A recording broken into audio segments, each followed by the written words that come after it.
Despite the long-standing personal friendship between Vladimir Putin and Xi Jinping, as well as their shared ideological stance against America's power and global influence, by the end of the current decade, some experts believe we could very likely see a war break out between Russia and the People's Republic of China.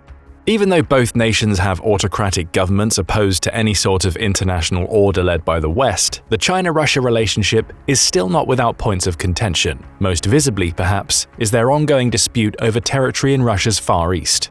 Russia and China are both continental powers. They both also happen to be tied for the nation with the most neighbors, each sharing a border with 14 other countries. And throughout their respective histories, both Russia and China have expanded and contracted their borders, dominated territory and been pushed back, which has led to countless border disputes.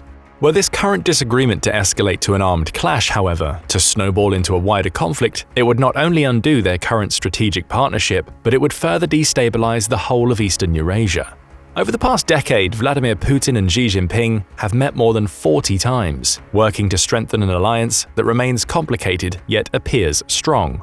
They've even gone so far as to refer to each other as dear friends. Last year, however, China initiated a subtle yet serious land grab of disputed territory along Russia's far eastern border, perhaps most notably the Russian port city and former military outpost of Vladivostok.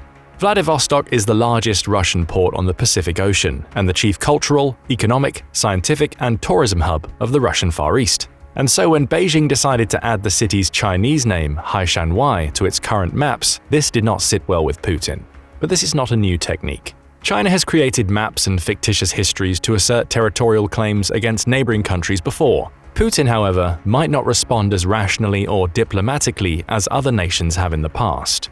Giving Chinese names to cities in long-established Russian territories could be viewed as Beijing's attempt to passive-aggressively reassert its claim to some of Russia's thinly populated regions bordering northeastern China and Manchuria, most of which were ceded to the Tsars during the Qing dynasty in 1860. In one way, Beijing is letting Moscow know that it's not forgotten about the vast swathes of land it still regards as historically Chinese. Moscow, on the other hand, might see this as a clear violation of their agreement, known as the Sino-Russian Borderline Agreement, which was signed by the foreign ministers of both countries in 2008. Given its track record, though, it shouldn't be surprising that Russia isn't the only country China has unresolved border issues with. In fact, Beijing has a long history of drawing its borders according to its own design, altering previously agreed-upon maps by adding Chinese names alongside foreign names in brackets, perhaps in the hope that no one would notice. At the moment, China is involved in territorial disputes with virtually all of its neighbors. This includes its highly public standoff with Taiwan, its ongoing disagreement with the Philippines over the Spratly Islands, which China claims belong to the PRC, along with just about everything else in the South China Sea. Not to mention its long drawn-out disputes with Japan, Tajikistan, and Kazakhstan. China's revisionist approach to geography even extends to historically Indian lands across the Himalayas. This more recent move, to quietly absorb Vladivostok, is simply its latest attempt to redraw certain borders that it claims were unfairly drawn in the first place. Back when the treaties dividing up these lands were signed, China had no real bargaining power, which is why some experts believe that China is simply been bottling up its grievances against Russia and that someday soon these will reassert themselves, even if each new Chinese leader, starting from Jiang Zemin, has assured everyone that the Russian-Chinese border question is officially closed. Is it though? Many experts remain unconvinced. Take, for example, similar past name changes like that of Aigun, now known as Aiwi Town, located in the northeastern part of Heilongjiang Province, situated on the Chinese side of the Amur River, which forms the border between China and Russia. In this case, China had the right to change the town's name because of its historical significance. This still led to some controversy. For this was where, in 1858, representatives of both nations met to sign a treaty that would transfer territory on the Amur's left bank to Russia. Beijing attributed the change to commercial interests of the local government, mainly encouraging tourism, and not as a slight to their Russian comrades, and the matter was settled for the time being. This should give you some idea of the historical weight being dragged behind this current dispute over Vladivostok, aka Haishanwei. For even if China and Russia are presenting a united front against the US and its allies right now, their history is more complex and hostile than you might think. Based on a string of past treaties, Russia has maintained its position that all the islands in the Amur, Argun, and Ussuri rivers belong to it, while China has long asserted that the dividing line actually runs through the middle of the rivers, meaning that according to China, the ownership of each island is based on its location relative to the middle of the river, with some even being proportionately divided up. And it's this not-so-small difference of opinion that has led to violence between these two nations before. Before they ultimately clashed in 1969, tensions between the Soviet Union and the People's Republic of China had been simmering for years, fueled by ideological differences, competition for leadership within the communist world, and various territorial disputes. What set things off, however, was the Soviet invasion of Czechoslovakia in August 1968, or more precisely, the doctrine the Soviets used to justify it later. Introduced by prominent Soviet politician Leonid Ilyich Brezhnev, the Brezhnev Doctrine gave the Soviet government the right to overthrow any socialist or communist state it believed to be too liberal or that had drifted too far from its definition. This was understandably concerning to Chairman Mao Zedong, who rightly saw the new doctrine as ideological justification for a Soviet hypothetical future invasion intended to overthrow him. Tensions peaked, and what would come to be known as the Sino-Soviet border conflict erupted. Starting with a series of skirmishes, the most significant occurring on Zhenbao Island, known as Damansky Island in Russia, the fighting lasted for several months, with both sides suffering a number of casualties before a ceasefire agreement could be reached. But even as the fighting died down, this sudden outbreak of violence between two newly nuclear-armed states left the international community deeply concerned about the possibility of a wider war. A range of diplomatic efforts, however, including intervention by the United States, helped to prevent any further escalation. But still, the issue wouldn't be formally resolved until 1991, after the collapse of the Soviet Union, when China and Russia signed a new treaty known as the 1991 Sino-Soviet Border Agreement. After this, both sides would agree to use the main channel of each of the rivers as the primary demarcation line. The problem remains, though, that many of the larger islands split the rivers into multiple streams, making the exact location of the main channel, and thus the border, difficult to define. It also quickly becomes obvious to both countries that the closer the primary channel was set to the opposite bank, the more islands would be theirs for the taking. So naturally, Russia and China's ongoing attempts to navigate this agreement have not been tension-free. Let's take the case of Bolshoi Ussuriski Island, for example, which, on a map published in 2023, was portrayed by Beijing as entirely Chinese territory, effectively violating the agreement they'd made in 1991, along with another they'd made in 2004. Previously, it was decided that China would control the eastern half of the island, while Russia would take the western half. And while this revision could have simply been an oversight, it could just as easily be a foreshadowing of China's future plans to expand its territory. The island itself, known as Haixiazi Island in Chinese, is an undeveloped piece of land that would likely have been forgotten were it not for its strategic geographical position. Sitting at the junction of the Amur and Ussuri rivers, the island is dangerously close to Khabarovsk, the second largest city in Outer Manchuria. Also, whichever country controls the portion of the islands where the rivers converge, which at the moment is Russia, also controls the shipping routes that become critical when the river isn't frozen over.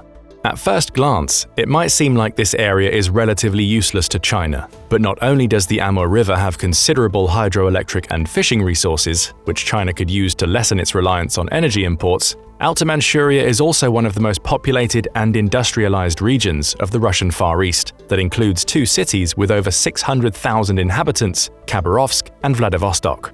This essentially means that whoever controls these two cities, as well as the major sections of the rivers they're on, would have a substantial advantage, either offensively or defensively, depending on the scenario, were a war to break out between Russia and China.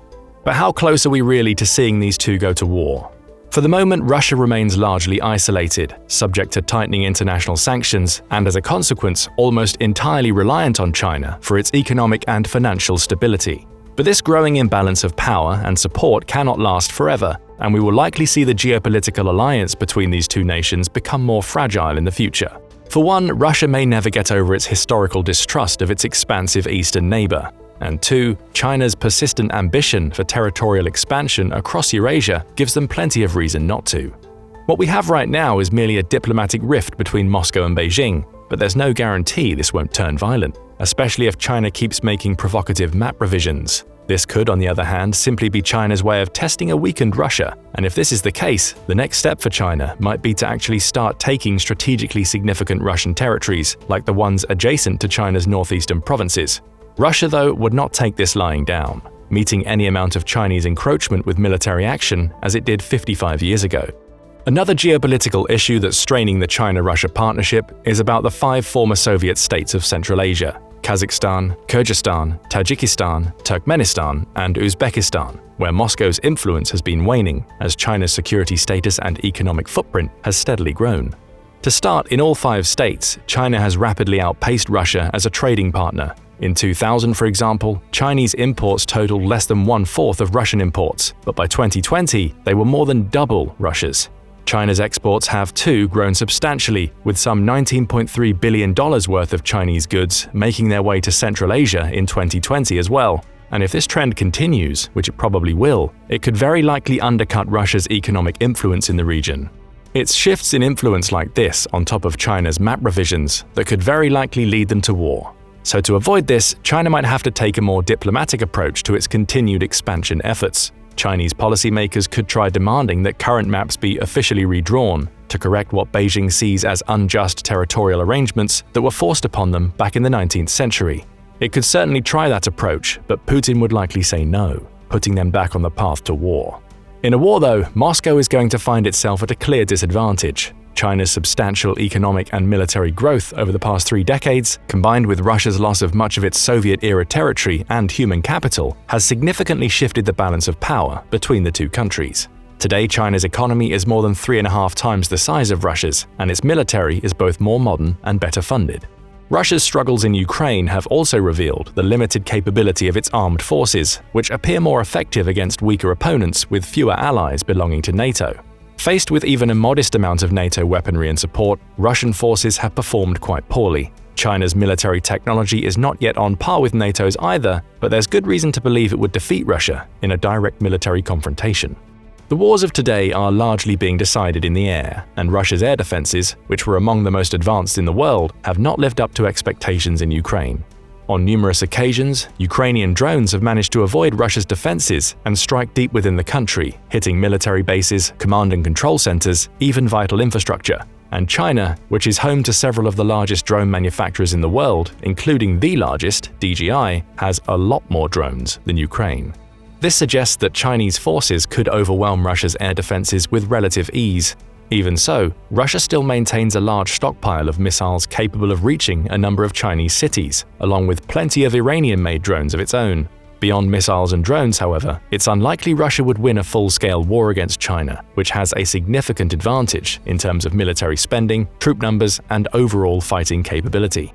But as much as it would like to avoid war with China, this scenario is something Russia has seriously considered, even going so far as to conduct military training exercises based on hypothetical Chinese invasion of its Far Eastern territory.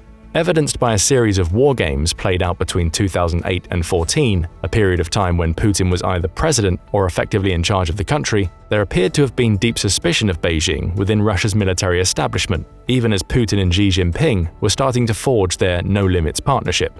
After Putin came to power in 1999, China and Russia signed an agreement to 1. Never invade each other, 2. Never launch a nuclear first strike, and 3. Drop any contested territorial claims, at least for a while.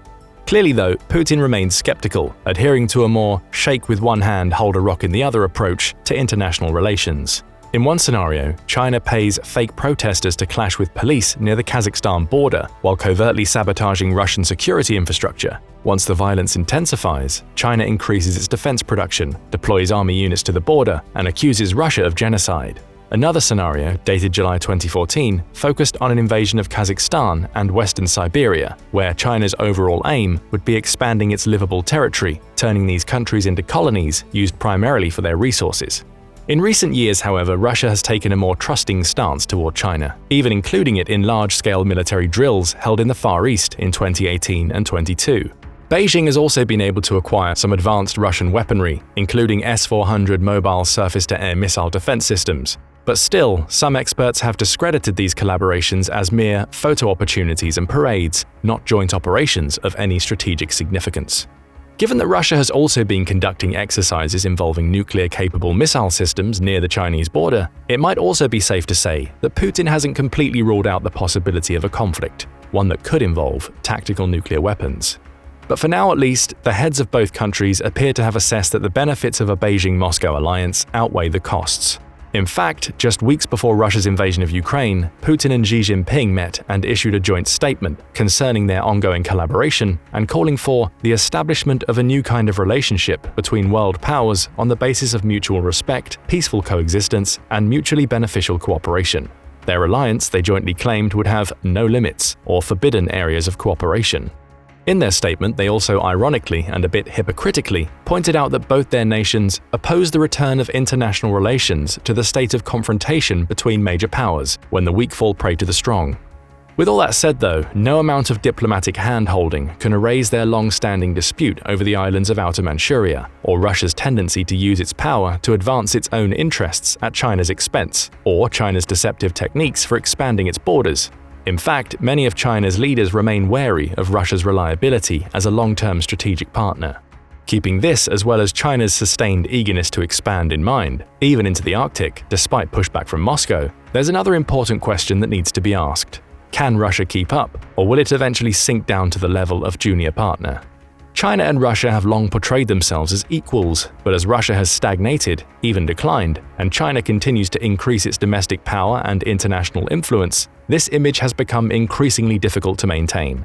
The truth is, Russia has lost some of its appeal as an ally, especially when it comes to resisting Western influence. In virtually every domain, economics, technology, and military power, China has surged ahead of Russia, or is rapidly catching up.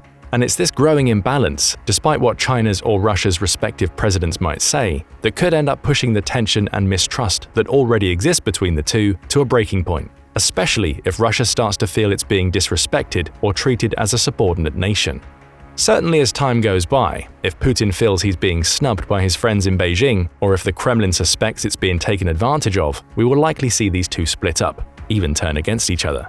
Currently, most of Russia's value to China comes from its energy exports. Collectively, oil, gas, and coal account for 2/3 of all Russian exports going to China. In the coming decades, however, as China weans itself off fossil fuels, a process that's already happening, this pillar of their relationship could begin to wobble.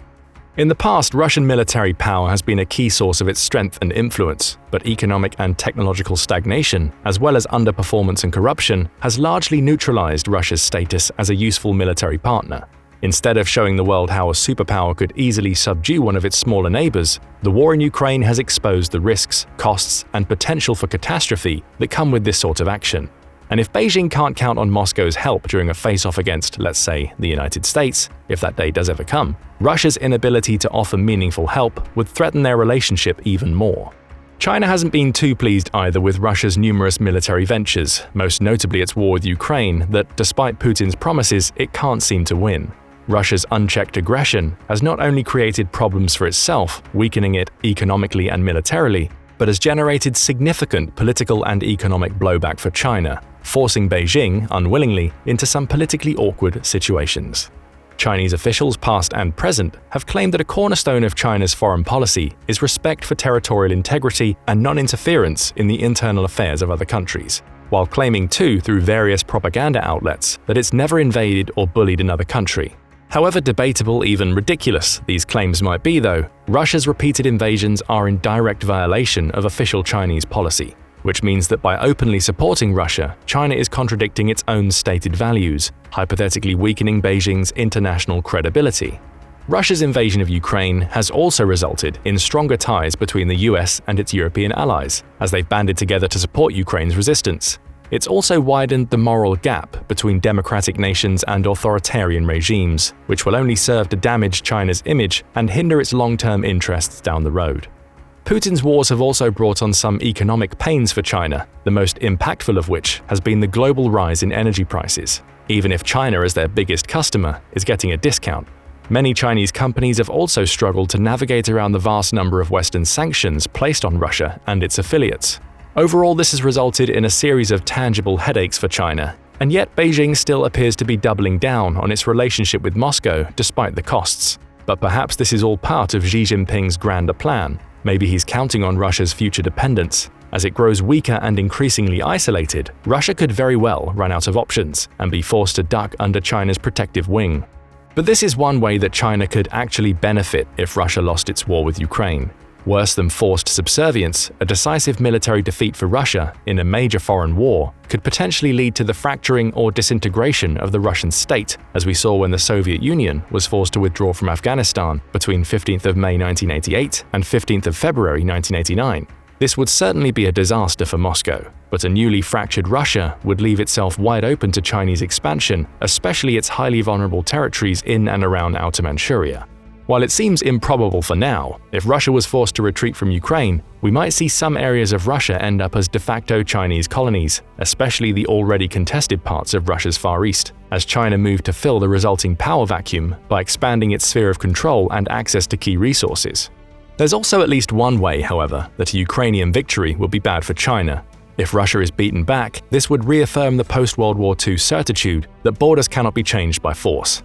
It would show too that the West has the staying power to defend the existing international order while sending a clear message to Beijing: keep away from Taiwan. As we wrap up this video though, we should probably look at another, likely more concerning possibility: the US being pulled into simultaneous wars with Russia and China. But if this dual war scenario does happen, as many experts are predicting, the question remains: would Russia and China stick together and put up a united front in the hope of toppling the US? As tensions with China over Taiwan increase, along with friction with Russia over Ukraine, President Biden has maintained that the current US nuclear arsenal is more than sufficient to deter outright aggression from Russia or China. Biden's optimism, however, was not shared by the Strategic Posture Commission, a congressionally appointed bipartisan panel formed to assess America's current nuclear strategy, whose report recommended that the US continue on schedule with its nuclear arms modernization program. Beginning in 2010, the program will cost around $400 billion by 2046 and will include the upgrading of all warheads, delivery systems, and infrastructure. The report also recommended the deployment of more tactical nuclear weapons in Asia and Europe, the development of plans to deploy some or all reserve nuclear warheads, and the production of more B-21 stealth bombers and new Columbia-class nuclear submarines. Yes, a high state of nuclear readiness and modernization will likely deter both Russia and China, but for how long? Interestingly, for the first time in history, the US has found itself at odds with two major nuclear powers whose individual national security interests appear to run counter to the global order. But these two also have a lot more to lose than they do to gain, especially China, by pulling the US into a war. And we must also keep in mind that despite the appearance of a limitless Russia-China partnership, there are plenty of signs of disunison. For example, on top of everything we've already discussed, China still has no intention of sending weapons and ammunition to Russia, nor have they formalized any sort of military alliance.